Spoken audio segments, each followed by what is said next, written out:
بسم الله الرحمن الرحيم. الحمد لله رب العالمين،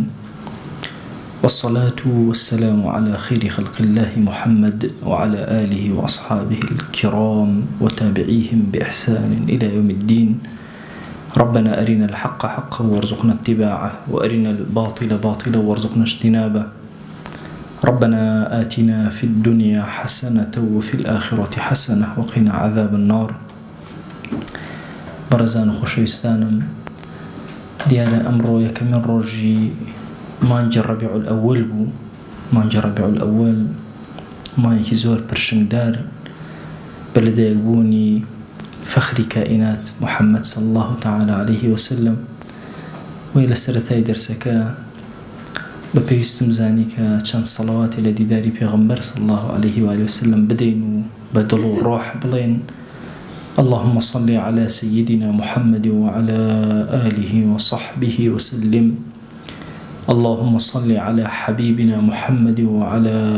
آله وصحبه وسلم. اللهم صل على شفيعنا محمد وعلى آله وصحبه وسلم.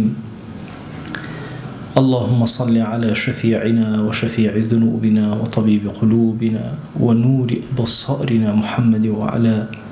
آله وصحبه وسلم تسليما كثيرا أبدا إلى يوم الدين. بەڕێزان و خۆشەویستانم، لە خزمەت کتێبی نایابی الذەریعە إلى مەکارم الشەریعە کە یەکێکە لە کتێبە زۆر تایبەتەکان لە ژیان ناسی، لە دین ناسی، لە مرۆڤ ناسی. ڕاغیبی ئەسفەهانی لەم کتێبە دەرگای زۆر گەورە لەسەر ئێمە واڵائەکە، تایبەت ئەم بەشەی کە ئێمە لە خزمەتیان باسی دنیامان بۆ ئەکا، باسی سەناعەتەکان ئەکات، باسی مەکاسب و کەسابەتەکە، باسی ئینفاقەکە، باسی جوودی ئینسان و کەڕەمی ئینسانەکە، باسی بەخیلی و ڕەزیلی ئینسانەکە. لە دەرسی پێشوە عەرزم کردن کە فەرمووی ئینسانەکان بەبێ یەکتر نایان کرێ، ئەبێ پێکەوە بن، ئەبێ لەگەڵ یەک بن. ئەمڕۆ ئەوێ شتێکی زۆر گەورە و مەفهومێکی زۆر گەورە بۆ ئێمە ڕێککاتوە. لە مەفهومی هەر هەمومانە ئەمە هاتووە کە ژیان بە دەوڵەمەندی دروست ئەبێ. ڕێکبوونی ژیانی ئێمە بە دەوڵەمەندیە. ڕاغب سبحان الله لێرە عەکسی ئەم ئیتیجاهە ئەجوڵێت، ئەفەرمێ ئینتیزام و ڕێکبوونی ژیانی ئینسان بە فەقیریە، نە بە دەوڵەمەند. هەموو ئینسانیەت فەقیری ڕێکی ئەکاتەوە، نەک دەوڵەمەندی ڕێکی بکاتەوە. بۆیە ئەفەرمێ حیاتی ئینسان طبعا یا لە فەقیریە لە ترس لە فەقیری، لەم دوو حاڵەتایە ئینسان ئەژی. ئەو کەسەشی زۆر دەوڵەمەندە دائیم ئەترسێت لە فەقیری، ئەترسێت لەوەی بکەوێت. بۆیە یا فەقیرە کەسەکە یا لە خەوفی فەقرە، لەم دوانە تەجاوز ناکە. جا ئەفەرمێ حصول الفقر وخوفه المنتجان للحرص. ئەم دووشتە فەقیری یان ترسان لە فەقیری وا ئەکەن لە ئینسان کە هێزێکی بە قووەتی ئەدەنێ کە خەریکی کارکردن بێ، خۆی ماندووکە، تەحملی ئەو ماندووبوونە بکە. بەهۆی ئەم ماندووبوونەی ئەمەوە خەڵکی سوود وەرئەگرن. جا ئیتر سوودەکە مەیلی هەبێ یان مەیلی نەبێ گرنگ نییە، چونکە هەموو جوڵە و حەرەکەیەکی ئینسان، چونکە ئینسانەکان بەبێ یەکتر نایان کرێ، هەموو جوڵە و حەرەکەیەکی ئینسان سبحان الله ئەبێتە مای نەفع بۆ ئینسانیەت، پێی خۆش بێ یا پێی ناخۆش بێ.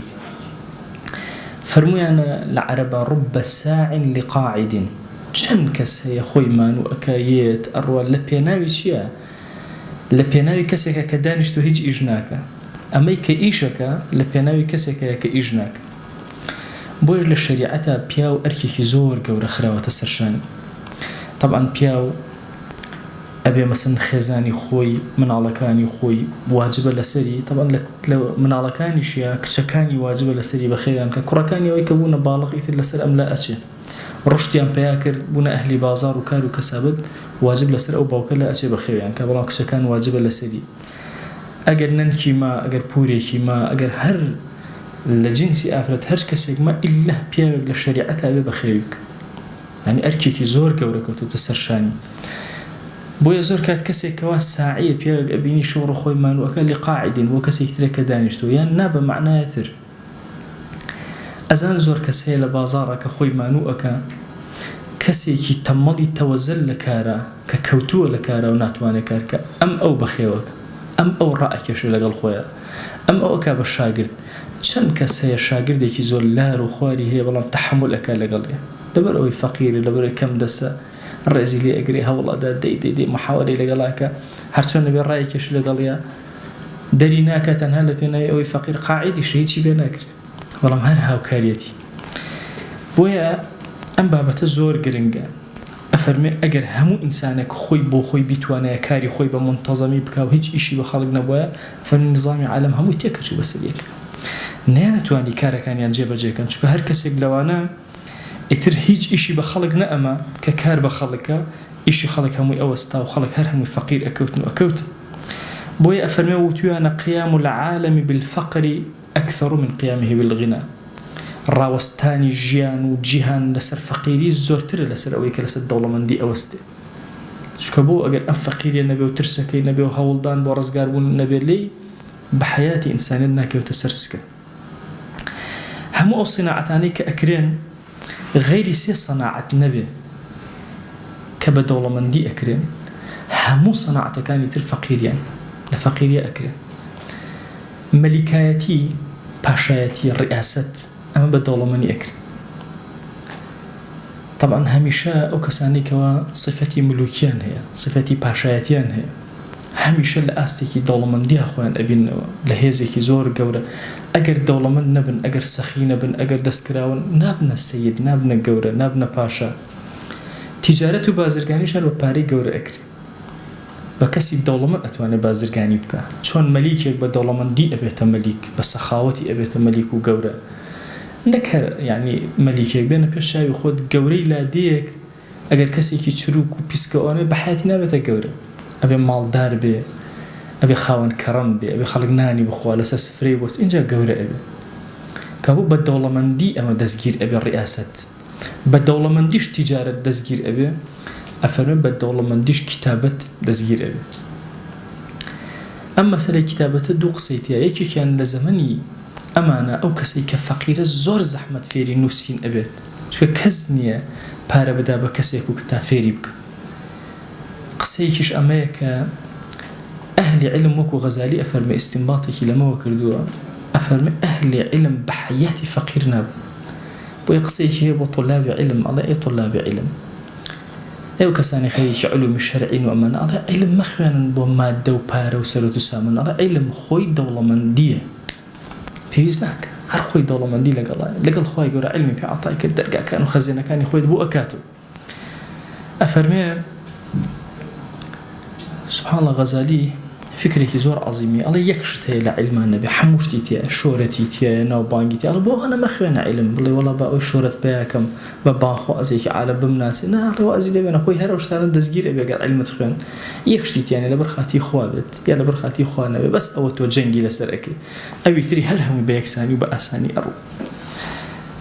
بۆیە فەرمێ غەیری ئەم سێ شتە نەبێ هەرچی شتێکی تر هەیە لەسەر زەویە هەمووی بە فەقیری ئەچێ بەڕێ هەرچی صناعەتەکانە ئەهلی فەقیر ئەیبن بەڕێ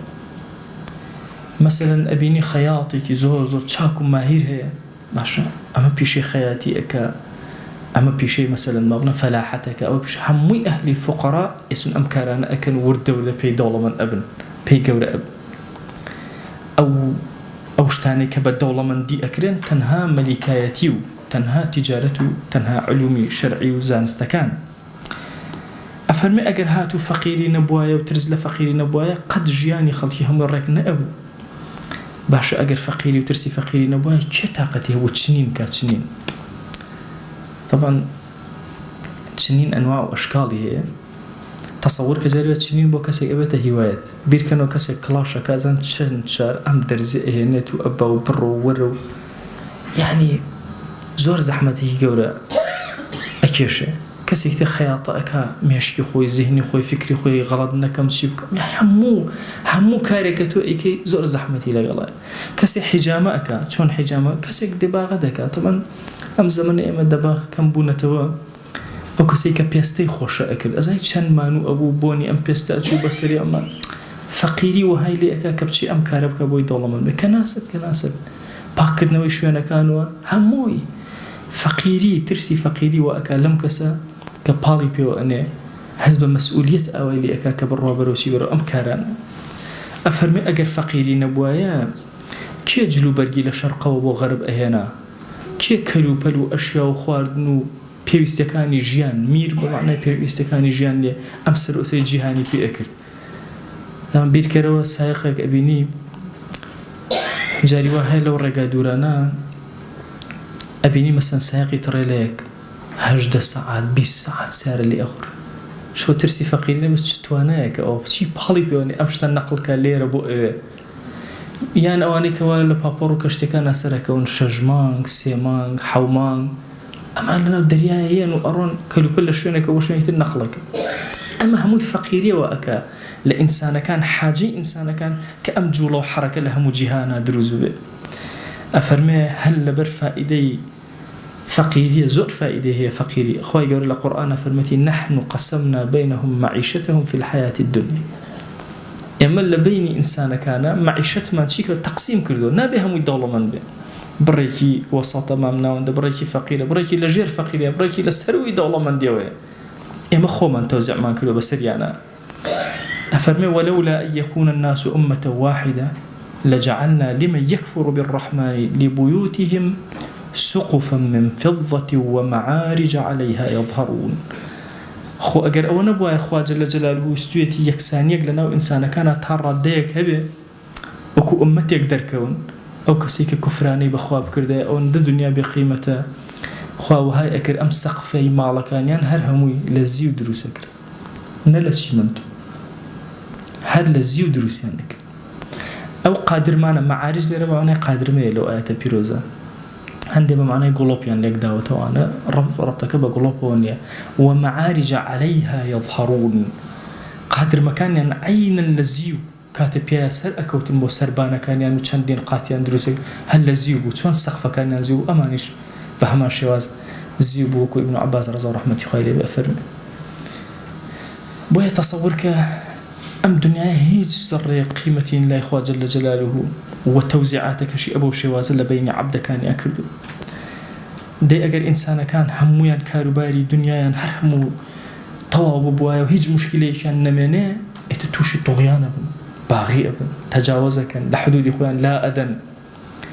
إن الإنسان لا يطغى أن رآه استغنى لا هرشتك هستكر استغنائك الوئتر هيج بيوستي بكسي ترنيا توشي طغيانا به سربا حيث النبيناك أتتا واسمنا برزة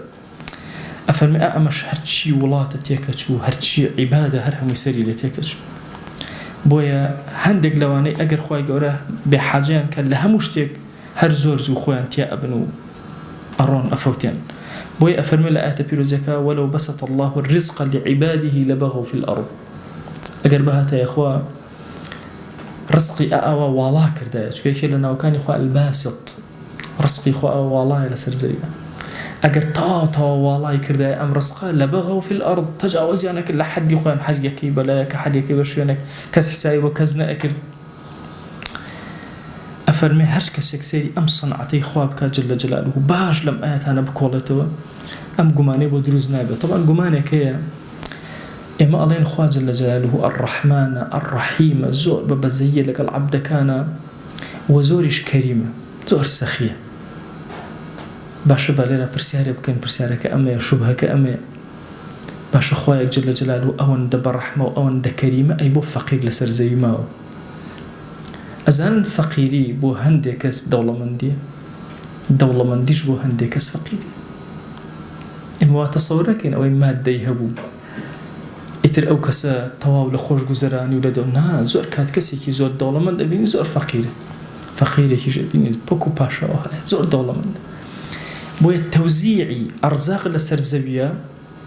بحكمتك إلهية كربتي بهمو إنسانيته أجر همو إنسانيت همو يان خواهي قورا أوان ديام داته بيوستيان بهيج كسيق نمينه سر زبيا أوستي بويا دائما إنسان لكارو كسابته جيانيا وتصورنك بو خوي أجي بو خوي كاركا أزان جاري وهي يك دولة من صد كز لبردسي هريكي بشيوازي كاركا لباري وخول سوبر ماركتي كي دانا و چند گنجه بسري و كاركن و کەسێک بە سیارەشتی بۆ ئەهێنێ و کەسێکتر کرێ ئەبات و کەسێکتر پاکی ئەکات و کەس یعنی هەر یەکەی بە شێوازێ لە شێوازەکان کارەکەن و هەمووی پارە لەو شوێنە ئەخۆن یەک کەس بەتە باعیسیە کەسێک سێرەکەی مەحەلێکی هەیە یعنی سبحان الله چەند کەس لەویا کارەکەن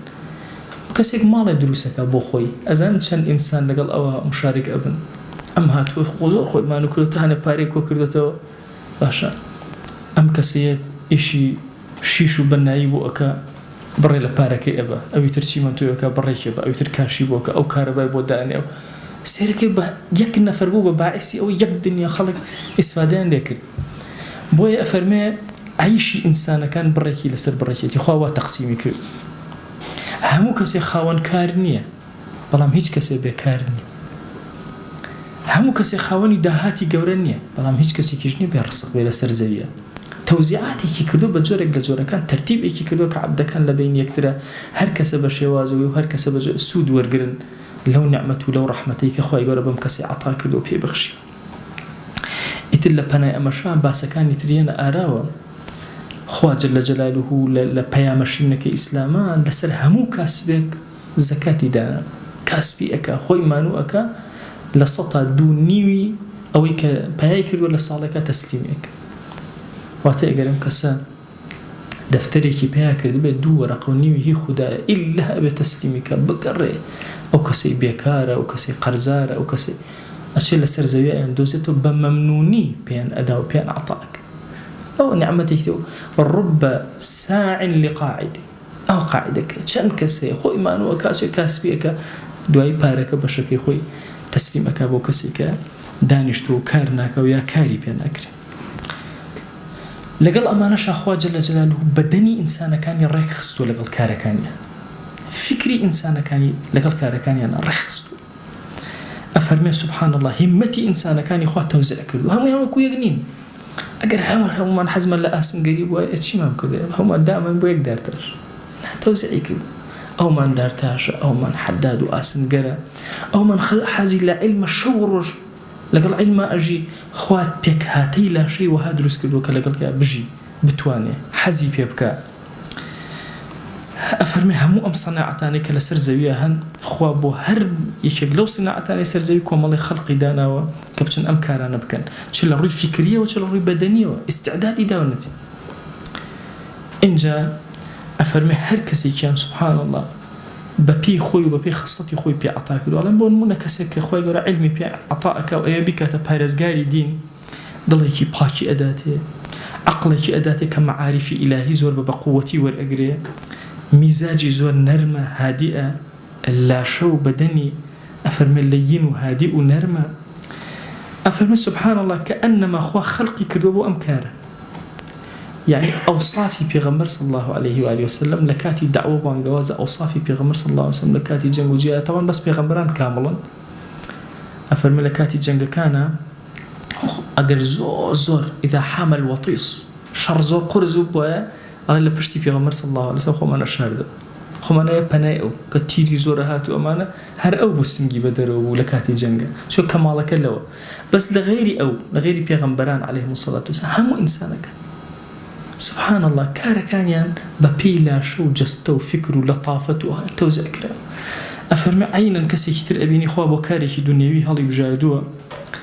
كسي كابو زراعات هالي بجاردوه بو بنا دروس كردون أفرمي ضليكي داوتي ضليكي قاسية رقا عقلي زور كراوانية مفهومي هموش تيبكا شو مفهومي مش تيبكا كاركي خوي بيانا كري إنجا مزاجي أو مزاجي كي تنده بدن ولا شيء زور تند ولا شيء بهيزي دراوتي هەر یەکێک لەمانە خۆی گەورە بە پێی کارەکەی خۆی پێدا بازرگانێکە هیچ پێویستی بەوە نیە خۆی مانووکە خەدەم و ئەوانە لە بەردەستیان ئەوان لاشێکی زبر و جسمێکی زبر و کار بەڵام ئەمەی تریان کە پێویستی بە بیناسازی هەیە سبحان الله خۆی گەورە هەیکەلێکی ئاوای ئەدات ئەوە لە پێغەمبەرانە عەلەیهیمو الصەلاة وەسسەلام ئەنواعی کارەکان بۆ جەستەیان وەکو کارەکان بوو یعنی کە سەیری جەستەی موسا ئەکەی عەلەیهی السەلام موسا تەحملی زۆر کردێتی بە شوان أبي تحملي زوزر سكو زحمتي زوزر أبيني بتابزي لشوي لشاخي رشو شاخي كم رزقو شون أمانة أبي شون شان لي أكي أم أجلانت شان مانوتكن شان رأكن بدويانا جاري وداني كان لم قال تجاوزك برو الركب بدها تأمه تدانيت الراك دوستك ما بوه واشي الشاعر أن الشعر كان نسيب بخوا من وشواني قل ناشم وجاري برسامني كنت وشواني قل شون وتي والله منالهم زورم كردون وتي أوقل النقبتانا كرايانك حريك بلايك تأم هنا وهرهم أوعيت الرسم وشيناتر أيوة حتى إيوار الرامك البدو قال كان قلم بو رقنا أبو تكوان كم وكم مرة وبيان كم بيكا أيوة بو يلم شعران نسيما والله من بوشواني قل يجداشم باش كسمان بوشواني قل ناشم شو زور زحمة هي كي بلايك الراك هي كي بشوينك طبعا هواشيك كلا الشاعر الزور بقوة كان ملتي كرد حتى النمر خلق قدر نازل هذا استكس من نايناسين دعوتهم كردو بيت حلب زاجر هذه إن شاء الله وكاتا أي بيني كلا الشاعر الزور أز برزكاني هرمي كردستان كالشاعر كلاسيكا زوزو لأستكي بالا وبرزة خوي يقول عمري باقي كعمري برخير وبركات كابيا كي زور خواناس ما بستكا ببي حجمي كاركي خود خوان لا شيء بهيز ودلي بهيز وكاري بهيز يعني تبير كرو أجر ساعات لا أسنجرك دانشي تقطق مش كجامب كسي أو تاء وروا أزانة جوراني بولو أوازي بؤر تقطقي دارتاش قرم أكيش بس سري بزمارة وازاني بسري توي أكيش كسي بلاي خوي جوانترين أوازو ركترين نشانة أبيش لا أزور مهم بوي أفرمه ببين نفسيتي كسكان وعقولي كسكان وفكر وبدنيا خوي قر استعدادي كده وأمكاره أفرمت شون جوانات وانا ببينه وتشاوج ناتوانه ببيسه أفرمت إنسان كان جاوان هاري كان وصنعتي خوي دياري كراو أبي بروا بدواي أو بقر حتى وكو صنعته كاري خوي أدوزيته هاري كي لو إنسان لسر زيا خوا بدو شواز دروسي كردون شوازي كان زور برزو بلندن لكاركي خوانا كومالك كان زور لاوازن أفرمي أواني كبرزو بلندن أوانن كزور ليزانا كاركان وصناعته كان جيبجي كان إتر هر جورة صناعتي كان هي صناعتي إلكترونيان هي صناعتي نا جستيان هي بدنيان هي هر جورك لجورة كان كاتك وأشياء السر كاركي زور بتشاكي جيبجي أكا أمان لأستيك رفيعي كاركي خويا وبرزي كاركي خوياتي وهمشش مشتري زور خلق بدوري ووستا وخلق خويا السريان بقال لي شكو مشهور ببويك وستايكي زور كرامه أما يترشيان كلاوازة وستايكي لاوازة خلق خوياتي نشي سر كاركي رجال لا تلهيهم تجارة ولا بيع عن ذكر الله أمان لنا بازاران أكري بياوانك بن أهل الدين وورع وخواناسي وقلبنا وبذكر أوراد بن لناو بازارا بن ضلينا ومزقود لناو بازارا بن ضليان لصفي جماعة به بويا فرمي رجال خواب بياوي زور قورنا بيان أبا كومالا بياوانك لناو بازارا بلام لا تلهيهم تجارة ولا بيع عن ذكر الله أو تجارة بازرقاني وكرين وفروشنا أما وايا لأن أكابشت كان ذكري خوا لقل أمانشا ذكري خوا جل جلاله جيب جئك فرماشتي بيغمبر هي صلى الله عليه وآله وسلم ديار كومالا فرماشتن ضعفي كانتيايا بلام ككويان أكيد وهرهم يعني بيك واسنا بلاي حسن فرمي خوا جل جلاله أو صانعي زور خوشوية أو إشكاري زور خوشوية كإشكي زور بتشاكي أكا وحاذقة زور زيركتي حتى زيركتي بمحبوب الله خوا جل جلاله زياتر كاري باشتر كردو سرزي جوان تروشن كردوتو فرماشتك من هي البخاري ومسلم زور قوري طبعا أنا مشتك من هي بتاعتي لكردستان يعني للجهانا يستا فكر برؤو أروى على السر مهني خوم نادم بكس طبعا فكرك إسلاميني خلقي مسلمان خوا أنا السر مهني خوا أنا بنبهمكس أم فرماشته لخزمتها أنا باسا كم زانت شون البخاري مسلم هذا بوارد أبو ذر ومن أجرته فالمجارق الرشد مخزمت بيغمر صلى الله عليه وآله وسلم فالمو أي خوش بيست أي الأعمال أفضل شكر دوي لا إخوة زور قوري فرمو الإيمان بالله والجهاد في سبيل الله أمدو أنا زور قوري إيمان بين بخوا جهاد كلا بينا يخوة بهم معاني كان جهاد وقولي جهاد أفرمو دواي برسالة لكن أي الرقاب أفضل أي تشجور عبدك آزادك طبعا لو زمنا مروفاياتي دو بشك آزاد وبشك عبد إسلام زور هولي داو أم عبدان همو آزادك إتلا سوينك وك أي خويتو أتي بيشكيني أبي عبد آزادك حتى سي باب لباب كان فقه عبد آزاد كرنيتي أي بيغمري خاص الله سم تجور عبد آزاد كم بتسم مسلمان آزاد كم بتسم كافر آزاد شون فرموي أنفسها عند أهلها وأعلاها وأغلاها ثمن للرواية وأعلاها ثمن فرموي كمان لهم جرانترا كامش يعني لهم لا يخز مكان أو كسانك لبردسياتي نخز مكاني أو كسانك سيدي أو زور بقيمة أو يعني لهم شاكترتو ببخش باش آزادك بيكرتو آزادك طبعا لنا علماء فرمون أمدو خالد دائما أجر بين مثلا كمال عبد من دانا به كاميان أفضل ترين ويا آزادكين كاميان تواناي زور باشتره كاميان طبعا كلا سيدك زور خوش يسوي إشي باشك شكو أما أجر هناد آزادك إلا بازار إشي باشك نابت بالله بسر خلقه وإيش كارك على بازار أبو خوي أو فلسفة زوري اقتصادي إسلامي تي وكاميان زور جرانه أمانة آزادك وتدرجاك خيرك ريته وبصرته أما جورتين اشتكلوا لا دواي أما هشتا عليهم أي بيغمري خاص الله عليه وسلم فإن لم أفعل أجر أمام بينك يا عبد جاري النبو آزادي كم أما النبو متشيب كم فرموي تعين صانعا كسك وصنعت كار أيش تفير به ونازانه برو فيريك هاو كاريك فيري كسابتك دارتاشي فيري دارتاشيك سقف دروسك فيري سقفيك وسابنا فيريك لروايتك أفرمي أو تصنع لأخرق كسيك وكوكو مالا دسو بيسبي كسيكي دسو بيسبي بين فيريك أما فضيلتك زور قوري مفهومك زور قوري إسلامي أو كسيك صناعتي نية دسي بقرة بكرة صناعت كار برزي كرو بكرة صناعت كار أمريكا عرستانا كم أم فرمايشتي بيغمر صلى الله عليه وسلم درجايك خيري زور قورة لم أمتي أكاد كسيك نامنه اشتكاني خوي بشات والله باكس فيري أمي هنا يكون رسق لأسمان أخوة سر زينية دليك رباحة وعالم فير بسقف سوان دروسك شل رسقيتو كما بيتو أويك هي هرهتو أجنية نيوة وتصورنا كي شاقر دي لله يتوفير بو يترتاو لما دا هند اشتي شركة كم بيني يكيق لمرجكاني شركة اگر فيري ام كاربوي نابه لهيش شركة يكتري هاواني شركة منا كاركي هم مرجكي نا شرعية لروي شريعته يعني شي لهيش وانا كارنكي حر خويتي فيري كاربه خوي كار دروسك خوي كارجي وكو كارجي تو داني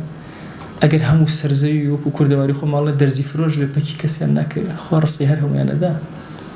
بوي ام صناعة كاريه فضيلتك زور قوري الإسلام أجر بيتو كسك فيري صنعتك هر جورة صنعتك لسر زوية ككسك تفير كرد دست هنا دست قرد فيرت كرد توشي أجربي توشي فضل أبي بوي ما ترسل لويك هر شاقر ديت اللي يتوب بيت بها فير بيه بها طواب بيت كارم بها بروا دكاني خوي يك يتربينا فيريك تو أجري أو كسور أجري أو ناني خوي بيا أكاتو فضل دسك لا يخوا برزبي توبي إيشكي أما ورقتني فضله جوربونا للاي خوا نكل سرزوية ضل نيابة كأولى يرسق بياءك بسبب تو رب ساع لقاعد أو كسيك قاعد تو فيرت كرت تو أو تخص سرسك أفرمي أبا ذر على أي في غمري خاص الله عليه وسلم يقول أما أنا محجنك طاقتي حج حنا بوجيبك طبعا شتيكي زور عظيم خوش يسمع صلى الله عليه وآله وسلم أفرمي تكف شرك عن الناس فإنها صدقة منك على نفسك بس شر بو خلق نبي هر أولا شر بو خلق نبي بخو دانيش مشكلة بو خلق دروز مكة أما الصدقة لسل نفسي خوتك وكوي خير بخوتك باشا تشعبو سوك نفسي خوتو شي عذابناك إن لا دنيا لا آخرت وحسبنا اللي خلقي خلقنا بس خلقي وبخو دانيش بدردي خوتو وبلاي خوتو لهمي باشتر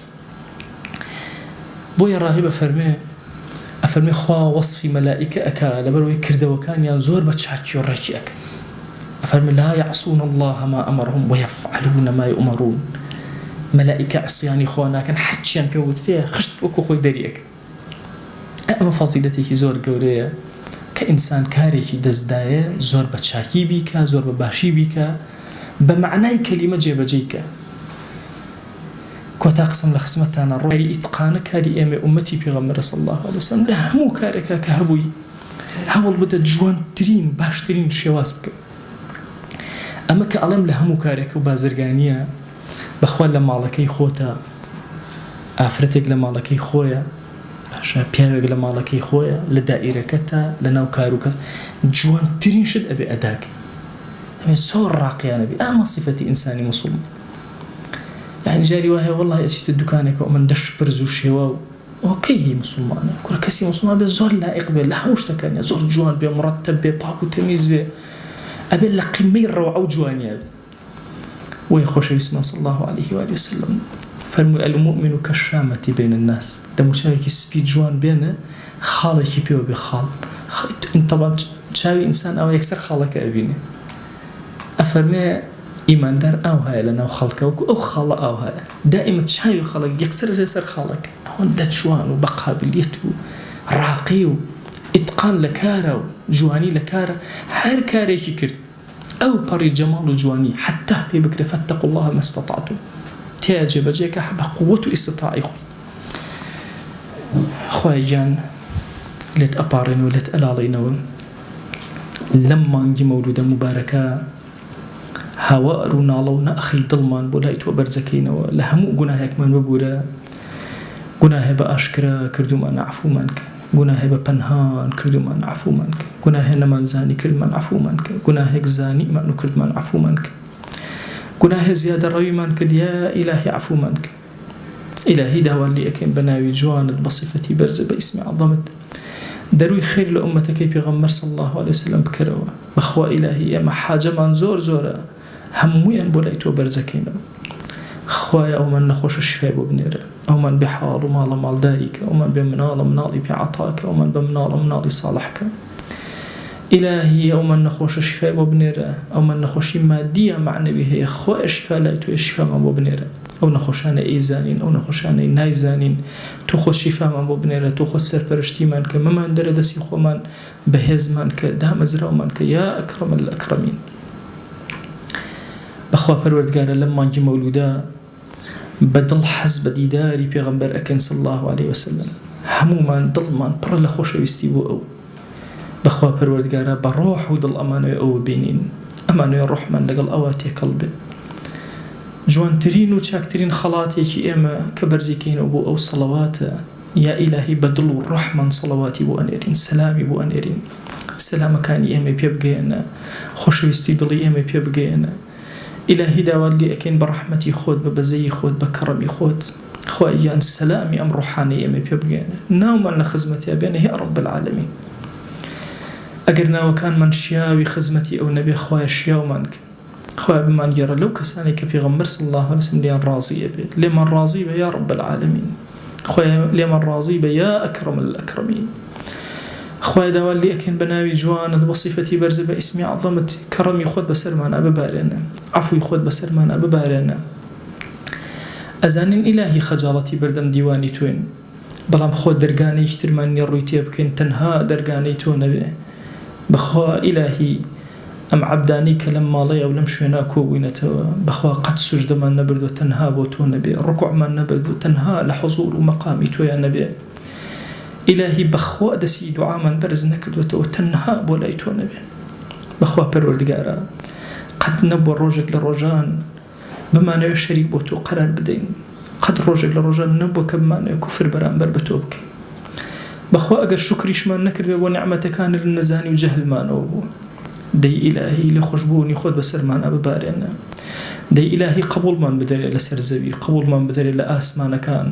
لای خۆت وەرمان گرە یا ئەکرەم الئەکرەمین. خوای گیان لێت ئەپاڕێنەوە، لێت ئەلاڵێنەوە، سەیری گوناه و خەجاڵەت باریمان مەکە، چونکە ئێمە تەنها سەیری کەڕەم و ڕەحمەتی تۆ ئەکەین، تەنها سەیری بەخشندەی تۆ ئەکەین. ئەزانین عەبدێک کە زۆر خەجاڵەت بارێت تۆ عەفوی ئەکەی، و ئێمە شاتوینەتە حوزورت بۆی عەفومان کە. ئەگەر چی کەڵکمان نەبێ بۆی عەفومان کەی، لە مانگێکی زۆر مبارەکەین، مانگی لەدایک بوونی حەزەتی محەممەد المستەفا عليه الصلاة والسلام، بە حرمەتی مانگەکەی ئەو یا ئیلاهی عەفومان کە، بە حرمەتی خۆشەویستێک لە دڵمانایە بۆ ئەو خۆشەویستەمان، خوایە عەفومان کە. ئیلاهی داوات لێ ئەکەین بە ڕەحمەت و بەزەی خۆت، بە کەڕەمی خۆت، ڕەحمەت و بەزەی خۆت بەسەر دایک و باوکمانە ببارێنە، ئەوانیان کەماون، ئەوانیان کە مردوون و ڕۆشتون و ماڵ ئاوایان لێ کردوین، خوایە لە گوناهی هەمویان ببورە. إلهي لقناه مردو كان ما نبورا لقناه أمتي بيغمبر صلى الله عليه وسلم ببورا أو عبداني كبيكسن يا إلهي لقورا كان يانا كزني دعايا بوكا وإيما ليرا ودعايا بوكين خواهي لقناه يان ببورا خواهي عفو يانك خواهي ليان خوش يا أكرم الأكرمين خواهي لقناهي هاولو خوشوستان من ببورا لقناهي خيزان وهاوسر ومنال وچمان تا روجي قيام ببورا لقناهي برا خوشكان من ببورا لقناهي خزم وكسوكار من ببورا تو قوري خود خواهي لقناهي دراوسيكان من ببورا هاولو رفيق خوشوستان من يا إلهي أواني كنا وكان يان من يادا أواني كنا وكان من ليات كردون لهمو عمر معنا أوي روج الرفاقتي كردون أوي روج تشاكي هبوبو من تشاك من هبوبوي إلهي لقناهي همويان ببورا إلهي أويك غيبة من كردو لي خوشبة أويك غيبتي كردون هر لي خوشبة أويك ظلم من كردو خواه لي خوشبة أويك ظلمي لي كردون خواه لي خوشبة إلهي داوال لي أكين برحمتي خود بكرمي خود ببزي خود لم مصيبتاني كلم دنيا رومانتي أكن راجرا ومانك بهز مانك إلهي بمان جرى لو عبداني كتولي عن راضي أبي هل من بجيرب ودينكت هل من بجيرب وخزمتي دينكت تولي خود قبول من بدري إلهي داوال لي أكين شايستي خزمتي أم دين مانك إلهي داوال لي أكين برحمتي خود وبزي خود بكرمي خود لقناهي ما وصو قتابي من ببورة أوي لم ناضي مانا وهتا أمر خزمتي شي كردوين فيري كلمة شي كردين دسي قرتين إلهي داوال لي أكين لقناهي همويان ببورة پروردگارا لقناهي همو أمتي پیغمبر صلى الله عليه وسلم ببورة هر رنجكيان هيا هر زمانكيان هيا لهر شوينكي سرزوين لهر زمانك بونو أبن خواه لقناهي هر همويان ببورة بخواه پروردگارا أمر أمتك پیغمبر صلى الله عليه وسلم زول زلتاين زول زحمتاين إلهي تخد أزاني لجهانا خير من لأتكي إلهي تخد أزاني لجهانا عالم هر هموی کوبوتەوە كفر و فساد کۆبوونەتەوە لەسەرمان بەخوا پەروەردگارە ئەم ئومەتەی پێغەمبەر صلی الله عليه وسلم لە ئەمڕۆیا زۆر بێکەسە زۆر بێنازە هاواری بێنازی و بێکەسیمان بۆ لای تۆ بەرزەکەینەوە تۆ خۆت بەهانامانە وەرە تۆ خۆت دروستمان کە سجنەکان لە جیهانا پڕبوون دەریاکان پڕبوون ئومەتی پێغەمبەر صلی الله عليه وسلم کپەکرێ قڕەکرێ إلهي هانا إزليلي خومن بولاي تو برزكينو زود بكسين تنها تومن هيا الله بهانا أم أمتي بيغمبر ورسول الله عليه وسلم إلهي داوال لي أكين شون لم أجيس مباركة ولما أجا مباركة إيمت كوكر دا ولما عليا ولم شوينيا أوا هرهم أن لبهشتا كوكر بدي داري جوهني بيغمبر من صلى الله عليه وسلم شادك بمن جرى لو عبداني كبيغمبر صلى الله عليه وآله وسلم بروي قشو برو بيريان دي قبول يان أداتي قبول يان أكا قبول منك يا أكرم الأكرمين خواهجان دعا كان من لي ورقري يا رب العالمين خواهجان داوال لي أكين بقوري خود ضل من آرامك مال من آرامك جيان من برل آراميك قورا كان من برل آراميك زندوبونو من برل آراميك حشر حساب من برل آراميك بآرامي لبهشتا أقرى من بيبقري يا أكرم الأكرمين خواهي أم دعانا من جيراك خواهي أم دعانا من جيراك خواهي أم دعانا من جيراك آمين آمين والحمد لله رب العالمين وصلى الله على سيدنا محمد وعلى آله وصحبه وسلم تسليما كثيرا أبدا إلى يوم الدين خواهي قرر لقناهي من الشيء أجبوري خواهي من قبلك يا ربي